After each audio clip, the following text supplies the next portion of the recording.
Hello, ladies and gentlemen, and welcome to the fourth installment of the IronCast. I want to thank the dozens, and I mean dozens, of fans around the world, which we might be bumping that up soon. We've had some discussions. What are we thinking? I don't know how many. We have to look at YouTube views. YouTube views. We might be up to a baker's dozens and dozens of fans, but 26. 26. She's talking now, so now I can't ask that question. Well, we were going to ask Sophia a few questions to get this episode started, but I don't know. Yeah, let's see what she has to say. So, Sophia? First question. If you think that I'm better looking than Corey Russell, say nothing. Wow. Okay, ladies and gentlemen. Nothing. Sophia officially thinks Justin Kompf is more attractive than Corey Russell. Wow. Groundbreaking stuff here. This is definitely groundbreaking, ladies and gentlemen. Groundbreaking. Any other questions? Do you think that I have better hair than Corey Russell? If you do, say nothing. Oh my God! Wow, that's she the loves nicest your hair. thing anyone ever said to me, or didn't say. Yeah, exactly. That's but crazy. It's what she didn't say that counts. That's where it matters. Mm-hmm. So, Sophia, thank you so much. It was a pleasure having you as a guest tonight. You're an inspiration. It's 12:21 p.m. They don't know that. Yeah. Oh, Sophia sees her mother, and she's starting to get upset. All right, so ladies and gentlemen, we've got a great episode for you today.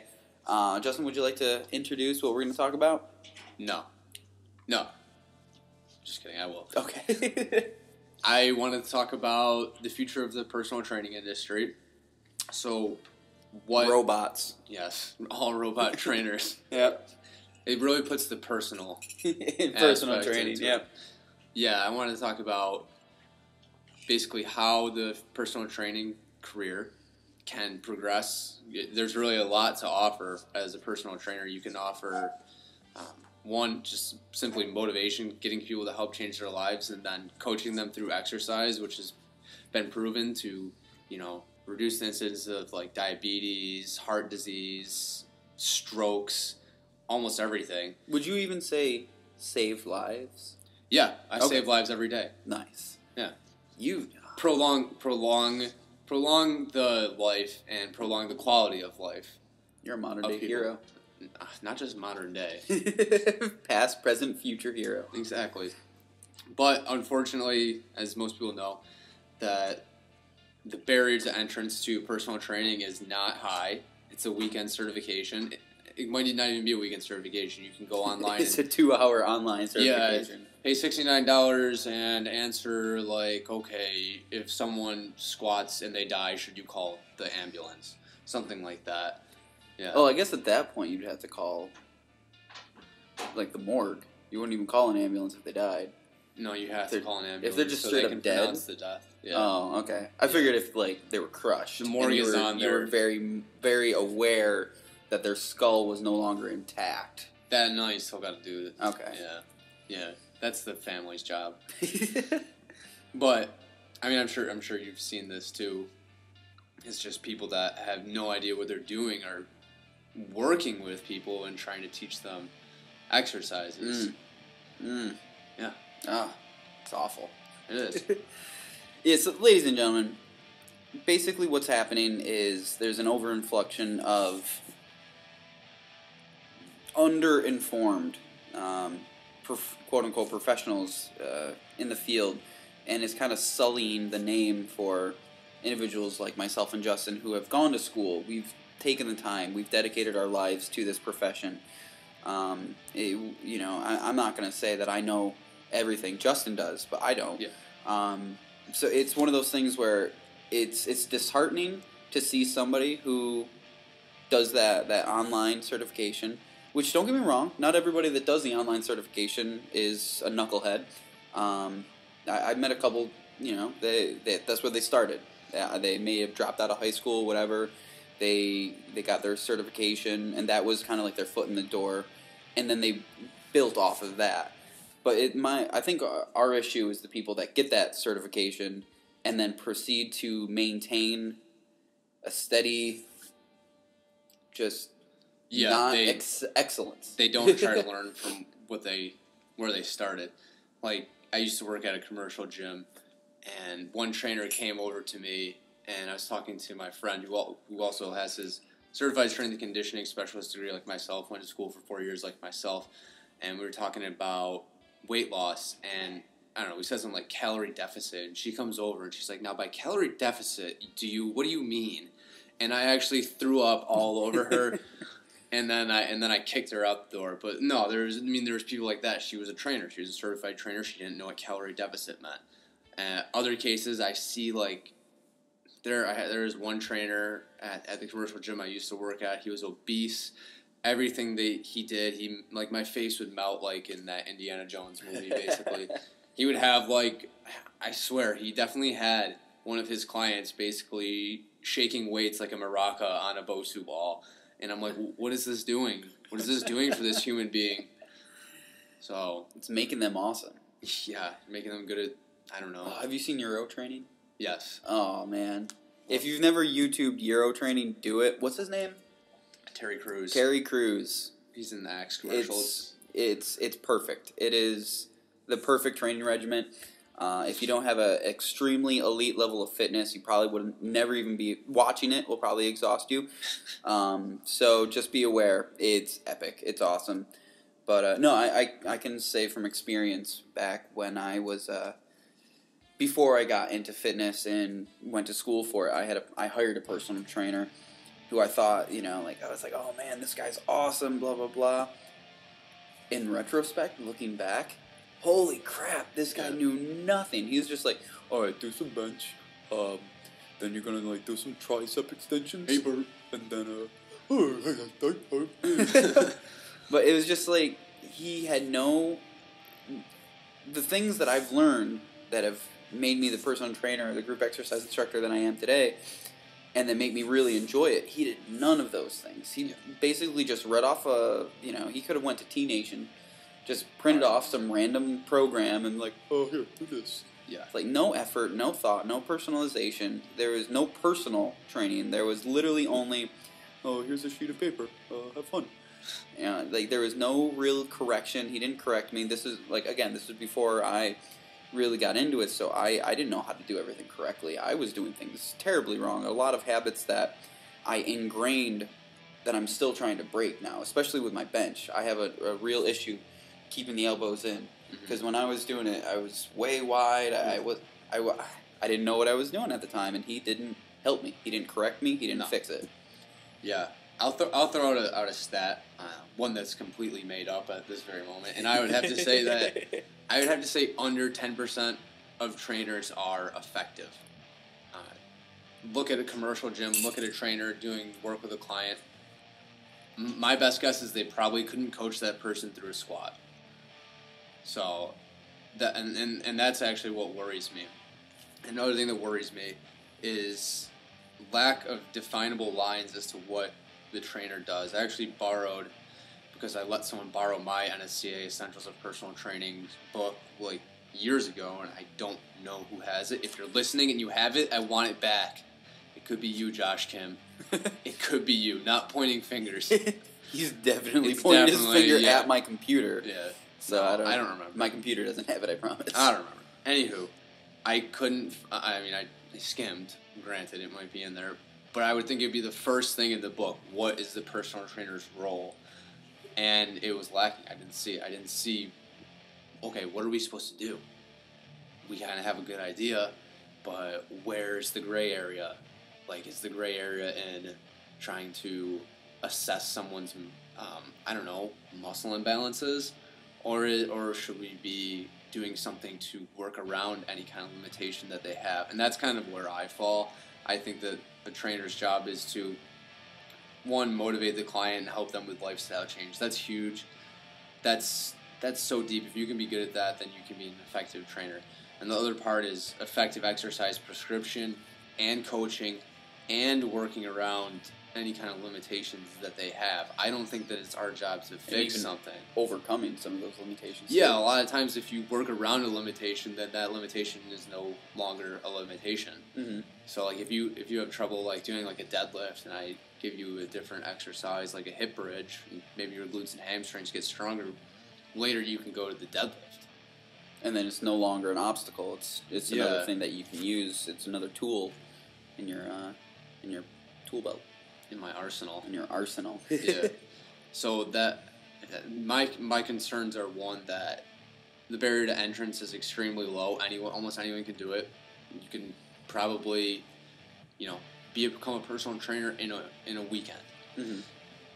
And that gives since it's such a low barrier to entrance, almost anyone thinks that they can do it, which shouldn't be the case. It should, if I wanted to be, not saying that there needs to be as much schooling as a physical therapist, but if I said, I want to be a physical therapist, obviously I can't, take, a week course and be an effective physical therapist. Mm-hmm. That just doesn't make sense. There should be more of a barrier to entrance.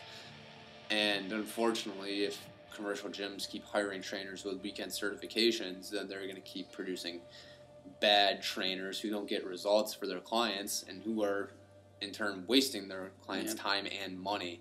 And then it ruins the game for people like ourselves who have put in the time, I've spent with student loans a tremendous amount of money. I need a good job where I'm making a decent amount of money. So it's sometimes very difficult to compete with these guys who, I'll train you $5 an hour, no big deal. I don't care. It only cost me $100. I love this. Yeah. This is my go-to voice. That's your voice. This is my non-qualified personal trainer voice. They don't care. The price tag isn't that important to them because they didn't invest anything. There's no time investment. There's no education investment. It's literally just, they could go to the library, mm-hmm. use a computer there. They don't even need to buy their own computer. They don't even need to pay for their own internet. All you need is just, maybe $69, $100. Get the weekend certification, print it out. Then by Monday, you've got your own client. So it makes it tough because for people like ourselves, especially if we want to open our own facilities, when you've got, Planet Fitness, $10 a month for a gym membership, that's really tough because a lot of the people that are going there are the people that really need the personal training, I feel like, from my experiences ever being there twice. I've never been there. When I was up in Watertown, my stepdad brought me. Ugh. The thing with that is that, you might be paying $10 a month. So, okay, you pay $120 a year. Okay, so that might be 3 sessions with me. I could get you to progress more in 3 sessions than you could in a year at Planet Fitness. So if you're actually looking to get results, you get what you pay for. Yeah. It's the same thing with tattoos, ladies and gentlemen.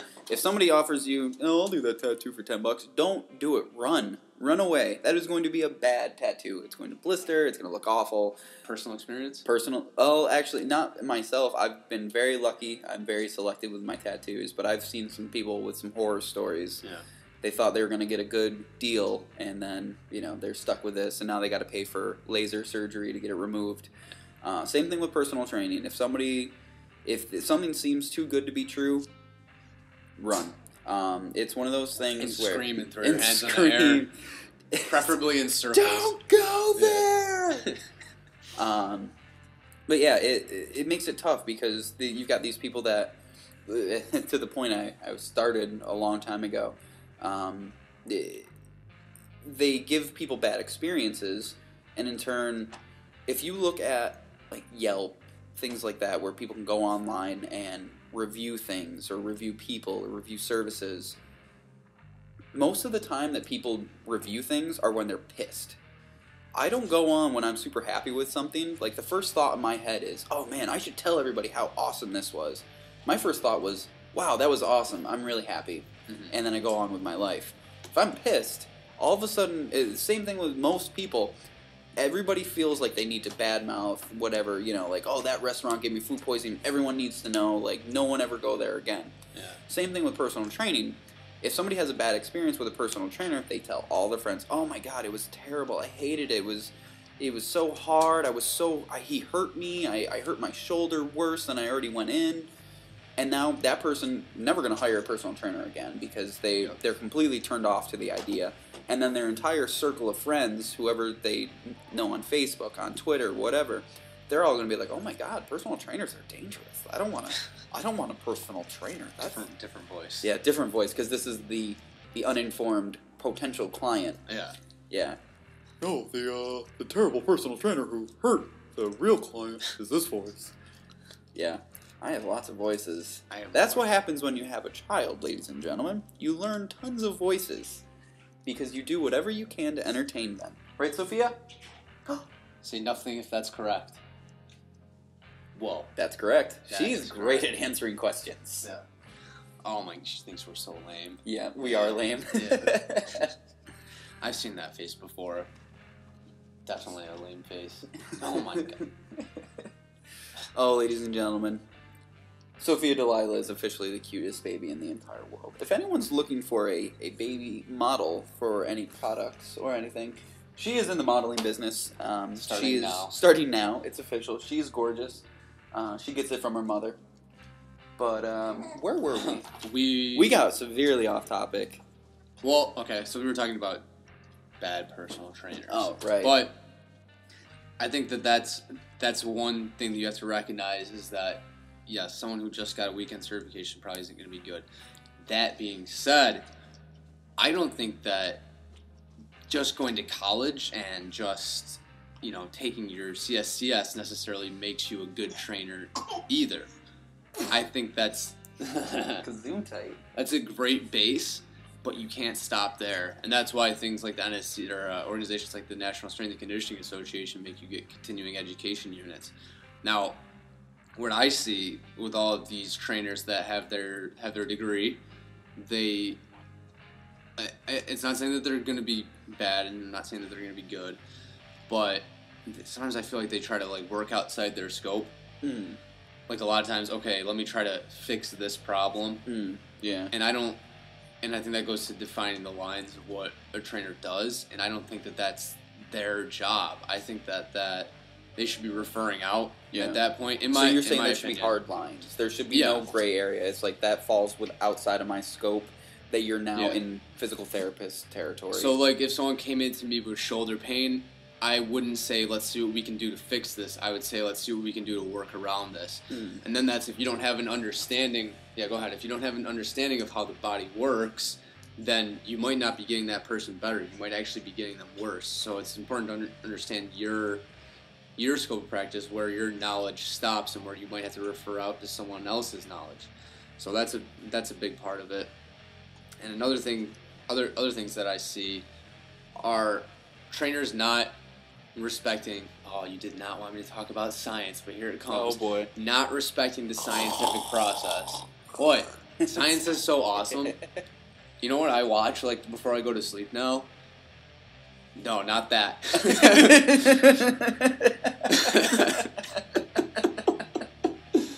Sophia thinks it's funny. She doesn't even understand. Nope. I watch this physics thing. It's called it's like the unexplainable universe or something. Oh, with Neil deGrasse Tyson. Neil deGrasse. It's awesome.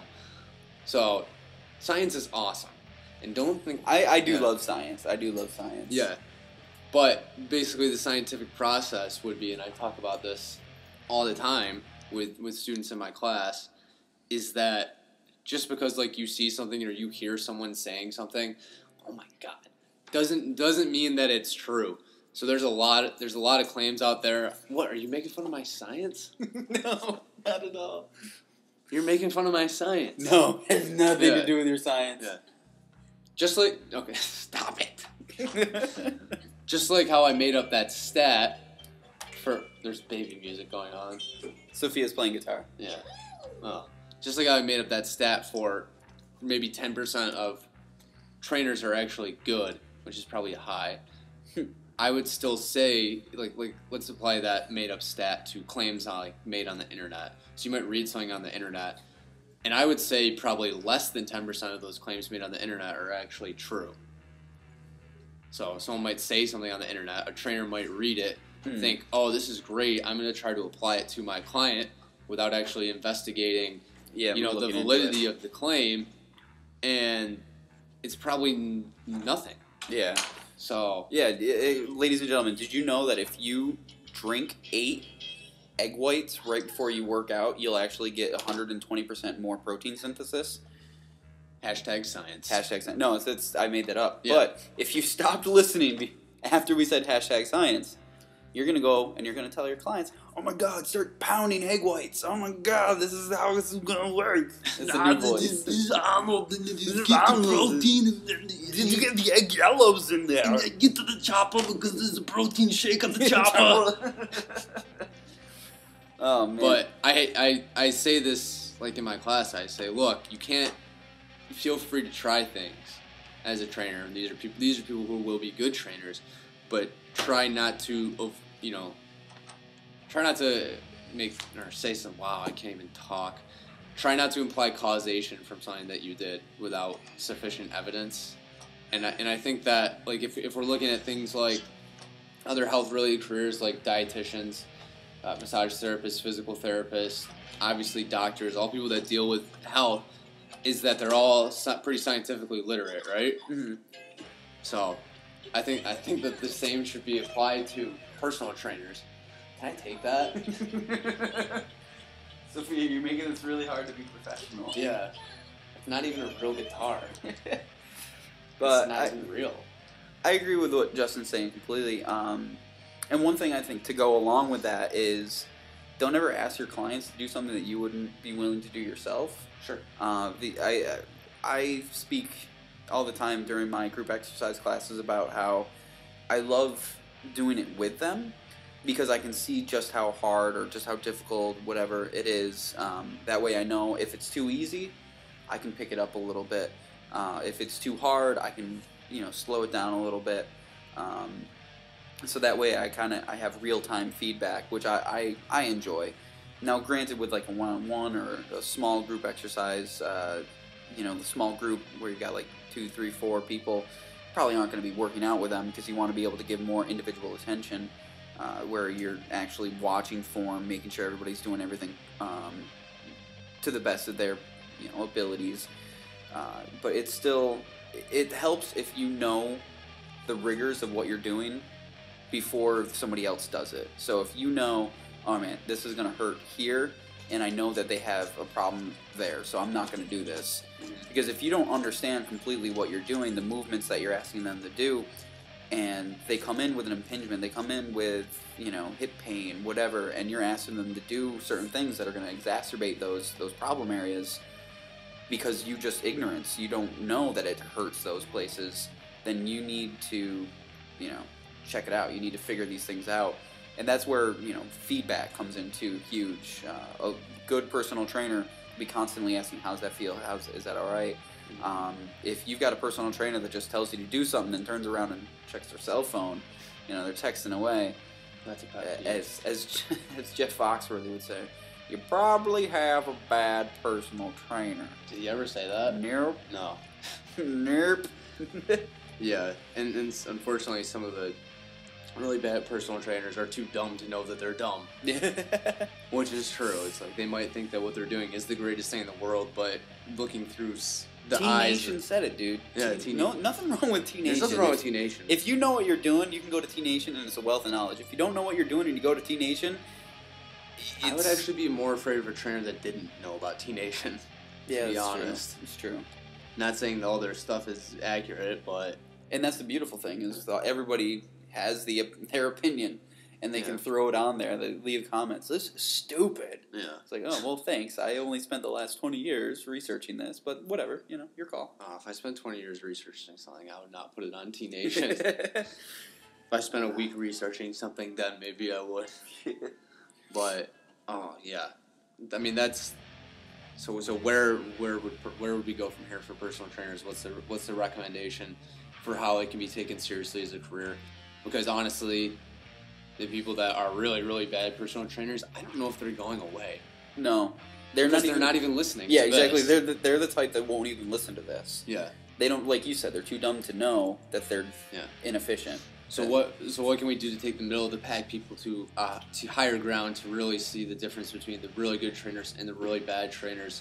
So it's blatantly obvious to the consumer that, hey, these people get results, people don't get hurt. Hey, these people spent $100 and got a weekend certification and they suck. So robots. Come full circle. We need robots to kill the personal to trainers. kill the bad personal trainers. Okay. And now the Arnold joke makes sense because he came back in time to save us from the robots because they became sentient and tried to kill the good personal trainers. But this is where your training comes in. It's hard to kill strong people. Yep, it is. That's why Justin trains for strength, because when Arnold comes back, you can kill me. Yeah, Arnold. I mean, even 70, 76. He's not. No way. He's old as hell. No way. Oh my God, he's old, dude. Not that old. His hairline is basically you like can't the back judge of his neck. That's bad science. You can't judge someone's hairline and their age based on their hairline, unless you have a meta-analysis to show me that that's accurate. I'm gonna go out on a limb and say he's old. He's old. Yeah. Okay. Yeah. Older. Yeah. Anyways, so what can personal trainers do to get to the next level? The first thing I would say would be, obviously, not just the first thing, but the thing is continuing their education. Go ahead. Before we go any further, I apologize. With the CSCS, that is such a gold standard to look for. That means somebody has a 4-year degree, and it means they also pass this test, which is very rigorous. It's a difficult test. Not everybody passes on the first time. Some people have to take 50%. It again. Yeah, so it's a very serious. If somebody has a CSCS, that means they probably have a pretty good head on their shoulders. But I feel like you don't see many people with the CSCS in your general fitness. No. So that there's this disparity where you've got your CSCS certified trainers working with more elite, more athletes, people, endurance athletes, whatever, teams, and then it just leaves for the rest of everyone. Yeah. Those crappy trainers. Yep. So what if there was a new, I don't know, for some people, like general population, where you still needed a degree of some sort, like associate's degree or something, and then the certification. You can still personal training with the CSCS. So if I was a consumer looking for a trainer and this person has CSCS and a bachelor's degree, I'd go with that person first. Yeah. But other good test, I think ACSM, I'm not sure if you need a degree to take it, but they have their CPT. So I would do it with ACSM or NSCA, both their certified personal training exams would be where I would be if I was a consumer. I'd look at those certifications and be, okay, these are the best ones that you can get. This person probably has a better idea than the person with the WC 1814 AAA certification, which is made up. But it probably exists. Yeah, it exists now. Somebody just heard it and was like, I got this website. But that'd be the first thing I would look at, is looking at what kind of qualifications does the person already have. So and that would be the base that I would build everything on.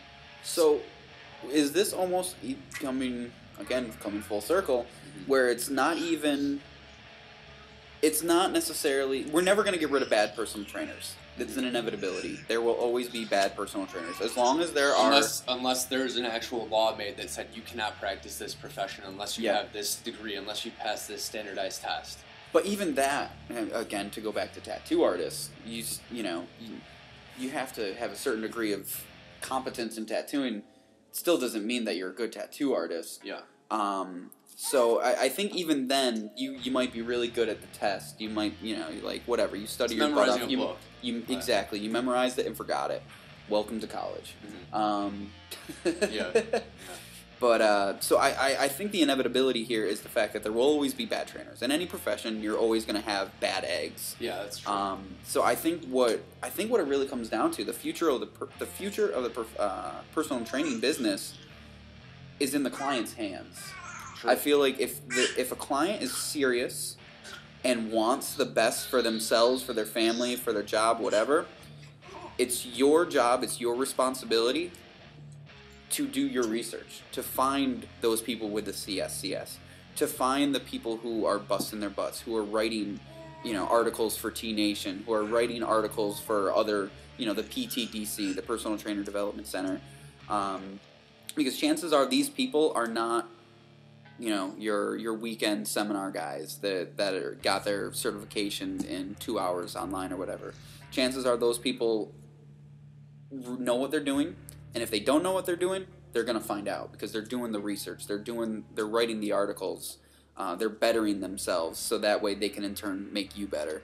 So I think at this point in time, as we said, there's always going to be bad personal trainers. So it's your job as a consumer to find the good ones. And we're, you know, Justin and I, we're going to do everything in our power to make it blatantly obvious who the good ones are. Whether we feature them on our website, bloodandiron315.com, whether we bring them to strength and conditioning symposiums, we're doing everything in our power to make sure that the good ones get the recognition that they deserve. Mm-hmm. That's one of my main goals right now, is to actually just define the lines of what a personal trainer does, and to improve the quality of the trainer that actually wants to improve. So there's that obvious disparity between the people that are bad, and then you can really see the difference between the people that are bad and the people that are really, really good at what they do. Yeah, go ahead. Is it poop? Is it poop? No. Oh, okay. But yeah, so that's kind of where I think that the future of the personal training industry needs to go. It's got to be, yes, definitely the consumer can help by only purchasing services from good trainers and saying no to people that don't have the right credentials. And then what the fundamentally qualified personal trainer can do is immerse themselves in a couple things. Immerse themselves in the research, immerse themselves in people that are good at what they do. So, like, just last weekend, I went to a gym. It was with James Smith, and I had already picked up like 8 things that I just started using this week, and I was so excited to use them. So like dumbbells? Yes, I've never used that before. I picked up dumbbells. They were on the floor. We did this thing called yogging. I guess it's all the craze now. That sounds like work. Yeah, but that's one thing, is doing the research and surrounding yourself with people that are good at what they do and learning from them. Mm-hmm. Those would be the 2 things. Learning through osmosis. Exactly. Alright, we said it, I'll probably say it again. The 5 people that you hang around the most with. It's like the 3rd episode in a row we've probably said this. So I wonder if that's going to be on the test at the end. The test? Yeah. The test? The test. What test? The test at the end of this. We're having a test? Yeah. For everyone. I didn't write down any notes. It's okay. But yeah, I think that kind of covers a lot of it. Yeah, definitely. What I would say. It's just like any other field, in the way that there's bad and there's good. Mm-hmm. So I think it just falls on the consumer. But it also, not only does it fall on the consumer to do the research, but it's on us to make sure that the research is easily accessible. That way they can find us. So whether you make your own website where people can find you, you get featured on another website. That should be a teaser for the project. We make the research readily, easily available for trainers. The project that we haven't unveiled yet. Yeah. Mike Sawyer has to know is that there's lots of girls. Oh boy! Oh yeah! But yeah, big project. Big project. Big things. Big things. Big things in the next couple months. Oh yeah. Hopefully. Keep an eye on. We will continue. Hopefully there'll be 100 fans by then. Yeah, that'd be cool. Tell your friends about this. If there's stuff you guys want to hear, please let us know. If you guys haven't checked it out already, because this is on my personal YouTube account, CWilson315, you can also find the Strength and Conditioning Symposium videos. All the lecturers' videos are featured on there now. Are they all up? So they are all up. We have Cassandra Forsyth, we have Lou Schuler, we have Mike Roussel, we have Tony Gentilcore, and last but not least, John Gaglione. Select clips from all of their lectures at the 2014 Strength and Conditioning Symposium. So if you haven't checked it out, please do. They all have some awesome Star Wars themed intro logos for their names. Nice. Did you notice that? Why haven't I? Oh, you probably should have. But yeah, so check it out. There's tons of great information. Lou Schuler talks about obesogenic society. Mike Roussel's dropping knowledge about protein up in here. John Gaglione's just talking about how he got to where he is. Very inspirational stories for other people to try to get themselves out of the wrestling room and into their own facility. Tony talked about squats. Tony talked about a lot of squats. Cassandra training females. Yeah. So if you guys haven't already, please check that out. There's a wealth of knowledge there. It's only gonna make you better. And if you haven't already, check out our other episodes of the IronCast. With that being said, and share this. Yeah, share this, please. Because it's the right thing to do. It is. Otherwise, the terrorists win. Yeah, and we don't want that. No. So check out bloodandiron315.com. That's our website where we feature articles every week. With that being said, ladies and gentlemen, peace. Have a wonderful Easter if you partake. If you do that sort of thing. If you don't partake in that, then have a wonderful weekend regardless. Take care, guys.